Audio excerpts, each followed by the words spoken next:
آپ نے فرمایا بڑے بڑے علماء فقیہ گزرے لیکن حدیث کو کوئی نہیں جانتا. یہ تو پہلی ہستی ہے جو شاہی حدیث کو لے کر آئے.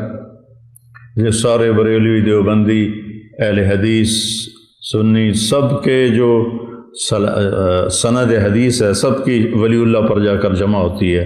اتنا عظیم سرچشمہ ہے وہ شخص پورے بر صغیر میں حدیث پاک کا.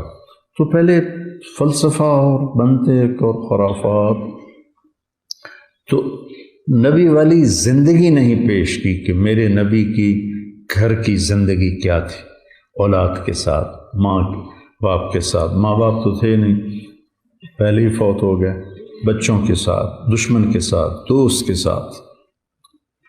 تو جہیز بھی اسی ہندوؤں کی ایک رسم ہے جو ہمارے گاٹے فٹ ہو گئی ہے. اور ہماری طرف اب تو خیر کوئی نہیں رہا. یہ پہلے جب ہم چھوٹے چھوٹے تھے تو ہمارے سارے اگلی جو تھے بزرگ وہ سارے زندہ تھے تو وہ پوری رسمیں نبھایا کرتے تھے جو بھی ہوتی تھی. تو اس میں ایک رسم تھی کہ لڑکی کا جہیز ساری بارات والوں کو دکھایا جاتا تھا. وہ چور پائیاں بچ جاتی تھیں ہر ایک اپنے حساب سے. تو ہم نے اپنے گھروں میں دیکھا تو ایسے چار پائیاں بچ جاتی تھی اور اس پر جناب کہیں کپڑے پڑے ہوئے ہیں، کہیں زیور پڑا ہوا ہے، کہیں جوتے پڑے ہوئے ہیں، کہیں بانڈے پڑے ہوئے ہیں، پتیلے بھی پڑے ہوئے ہیں. خراب. اور بھائی ایک خاتون سے میں نے سنا ساڈا پتر ہن انگلینڈ ہوندا ہے، ہن تو اسی شادی تو پہلے پوچھنا ہے کہ سانو دیو گے کی. وہ تیرا بیڑا غرق جائے. وہ تمہیں اپنی بیٹی دے رہا ہے، جگر کا ٹکڑا کاٹ کے دے رہا ہے بیٹی. اس کے بعد کہہ رہے ہو سانو دیو گے کی. تو ہم تو ٹھٹ دیونا چاہیے. ایسے گھر کے تو قریب سے نہیں گزرنا چاہیے.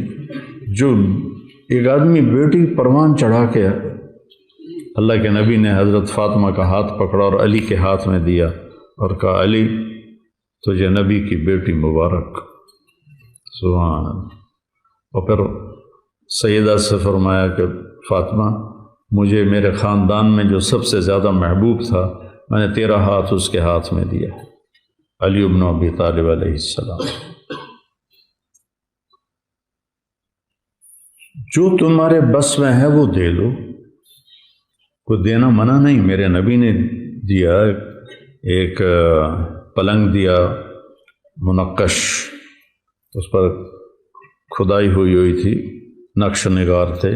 ایک بستر دیا، ایک سرہانہ دیا، ایک مسلح دیا، ایک کالی چادر دی، ایک رنگ برنگی چادر دی، دو گھڑے دیے، ایک چکی دی، ایک مشکیزہ دیا، ایک لوٹا دیا.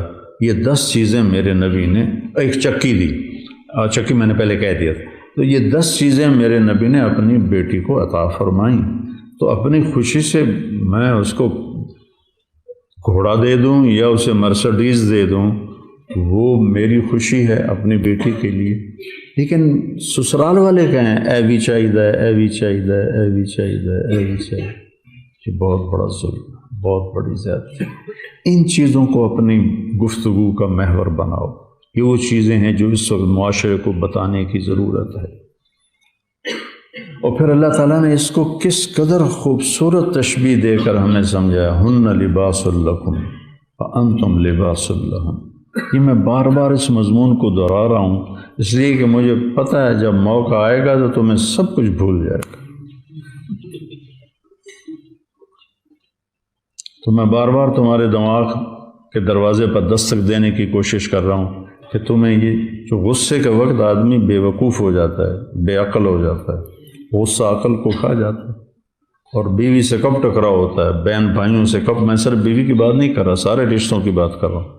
بہن بھائیوں سے، ماں باپ سے، بیوی سے کب ٹکراؤ ہوتا ہے جب میٹر گھومتا ہے، دماغ گھومتا ہے. اس وقت پھر کوئی نہیں یاد رہتا کہ مولوی طارق جمیل نے کیا کہا تھا. تو میں بار بار کہہ رہا ہوں تاکہ تمہارے ذہنوں میں یہ بات بیٹھ جائے.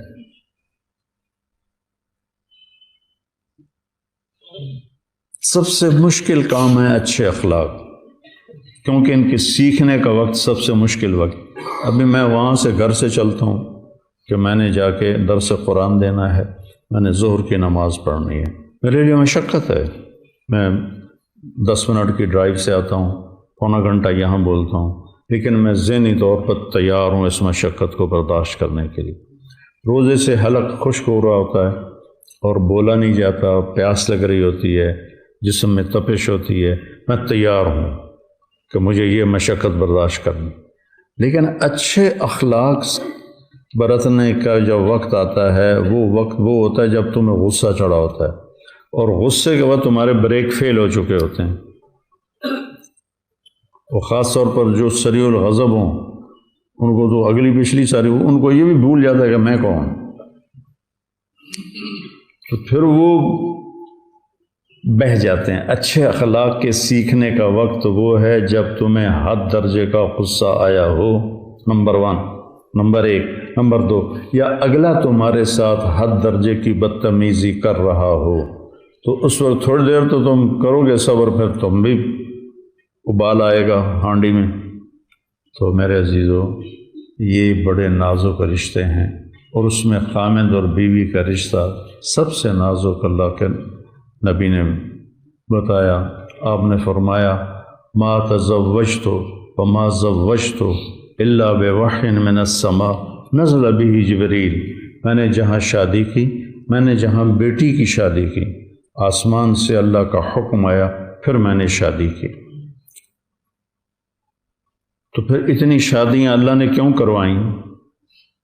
ہمیں زندگی سکھانے کے لیے کہ ہر قسم کی عورت خاندان سے ہے، عورت برادری سے ہے، عورت خاندان برادری سے باہر ہے، یہ 3 نسبتیں ہیں۔ آپ نے ان تینوں نسبتوں سے شادی کی۔ عائشہ، ام حبیبہ، حفصہ رضی اللہ عنہ یہ خاندان سے ہیں، اور میمونہ برادری عرب برادری سے ہیں، قریش نہیں ہیں۔ جویریہ قریشی نہیں ہیں، برادری ہیں، عرب ہیں۔ صفیہ برادری سے بھی باہر، خاندان سے بھی باہر۔ اپنے سے کم عمر عائشہ، ہم عمر سودا، عمر سے بڑی خدیجہ۔